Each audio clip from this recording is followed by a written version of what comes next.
તો આજનો વિડીયો છે કે આપણે ફોરએવર લિવિંગ પ્રોડક્ટની જે પણ વેબસાઇટ છે એમાં આપણી બેંક ડિટેલ્સ કેવી રીતે અપડેટ કરી શકીએ. તો જો તમે મારી ચેનલ પર પહેલી વાર આવ્યા હોય તો ચેનલને સબસ્ક્રાઈબ કરી લેજો અને આવા જ ઇન્ફોર્મેટિવ વિડીયો માટે વિડીયોને લાઇક કરજો અને શેર કરજો. તો ચાલો વિડીયોને સ્ટાર્ટ કરીએ.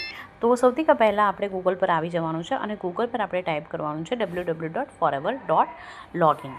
ઠીક છે. તો અહીંયા મારું ઓલરેડી ટાઈપ કરેલું જ છે. તો અહીંયા મેં ક્લિક કરી લઈશ. તો જેવું પહેલી જે વેબસાઇટ આવે છે એના પર આપણે ક્લિક કરી લેવાનું છે. જેવું તમે પહેલી વેબસાઇટ પર ક્લિક કરશો એટલે અહીંયા આવી ઇન્ટરફેસ ખુલી જશે. હવે અહીંયા તમારું 12 ડિજિટનું FBO ID એન્ટર કરવાનું છે, જે ઓલરેડી તમારી પાસે હોય, અને ના હોય તો તમારું જે પણ રજિસ્ટર્ડ ઈમેલ ID હશે ત્યાં કંપની તરફથી મેલ આવ્યો હશે અને ત્યાં તમે ચેકઆઉટ કરીને અહીંયા એન્ટર કરી શકો છો. ત્યાંથી તમે ઇન્ફોર્મેશન લઈ શકો છો. બરાબર. હવે અને વધુ ડિટેલ માટે તમે મને કોન્ટેક્ટ પણ કરી શકો છો. હવે પાસવર્ડ નાખવાનો છે. પાસવર્ડ તમે તમારી જાતે પણ ક્રિએટ કરી શકો છો. બરાબર. હવે અહીંયા મારું લોગિન થઈ ગયું છે. લોગિન કરતાની સાથે આવું ઇન્ટરફેસ તમારું ખુલી જશે. થોડું ખુલતા વાર લાગશે. ઓકે. તો આવું ઇન્ટરફેસ તમારું ઓપન થઈ જશે.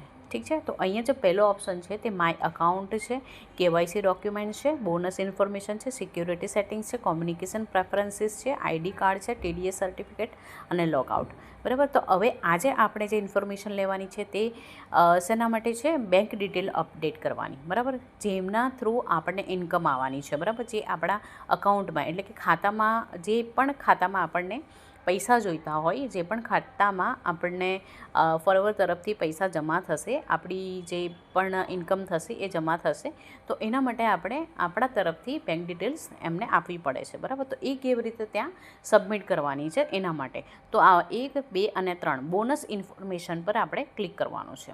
બરાબર. જેવું તમે બોનસ ઇન્ફોર્મેશન પર ક્લિક કરશો એટલે તમે નીચે આવી રીતે સ્ક્રોલ કરશો એટલે અહીંયા લખેલું છે કે kindly enter your complete bank details are updated within 7 to 10 days. Kindly check your email for confirmation. એટલે એવું કહેવામાં આવેલું છે અહીંયા કે તમારે અહીંયા તમારી બેંક ડિટેલ્સ અપડેટ કરવાની છે અને તમને 7 થી 10 દિવસની અંદર અમે જાણ કરીશું. તમારા જે બી રજિસ્ટર્ડ ઈમેલ ID તમારે ચેક કરતા રહેવાનું છે, ત્યાં અમે તમને મેલ કરી દઈશું.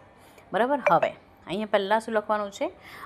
બેંક ડિટેલ્સ, બેંક નેમ લખવાનું છે, બ્રાન્ચ નેમ છે, બેંક અકાઉન્ટ નંબર છે, બેંક અકાઉન્ટ નંબર વેરીફાઈ એટલે પાછો એન્ટર કરવાનો છે, MICR કોડ એટલે કે જે આ કોડ છે IFSC કોડ અને MICR કોડ એ બંને કોડ બેંકની જે પણ પાસબુક હશે એના પર તમને મળી જશે. બરાબર. હવે નેક્સ્ટ અહીંયા પાછું અહીંયા નીચે આપણે સ્ક્રોલ ડાઉન કરશું તો આપણને અહીંયા કેન્સલ્ડ ચેક અથવા તો પાસબુક પેજ અહીંયા અપડેટ કરવાની છે એટલે કે સબમિટ કરાવવાનું છે. તો એના માટે તમે શું કરી શકો કે પાસબુકનું જે પણ કેન્સલ ચેક કરવાનો છે અથવા તો પાસબુકનું જે બી પહેલું પેજ હોય ને એને આપણે ફોટો પાડી લેવાનો છે, અથવા તો એક સ્કેનરની એપ આવે છે એ તમે પ્લે સ્ટોરમાંથી ડાઉનલોડ કરીને ઇન્સ્ટોલ કરીને પછી તમે એનાથી ફોટો પાડીને અહીંયા અપલોડ કરી શકો છો.